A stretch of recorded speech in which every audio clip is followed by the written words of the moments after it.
ปักเปิงการเก้าเจอก้นลูกวันเสาร์ถ่อมตั้งในค้าซบให้กุ้ยอยากเก็บเอามาวุ่นเขาเป็นก้นจังนั้นอ่ะเขาได้ซบให้ทนอ่ะก็อย่าเปรียวมากเข้าใจนะพอจะล้ำหรือน้อมสิ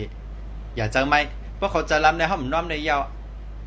กว่าจำกันอะไรเนาะว่าเขาจะล้ำเขาหลุดเนี่ยหมอน้อมอ่ะพี่ทำหัวน้อมเป็นตั้งอ่ะเนาะยังก็อย่าเจอไหมกุนวันแน่กุนลูกวันเสาร์เนี่ยนะเขาเป็นกุนหักไว้โก้หักนาเฮิรนทนนะเพราะไล่เขาในแต่เขาหนูเขาหาตั้งไว้โก้เขาหาตั้ง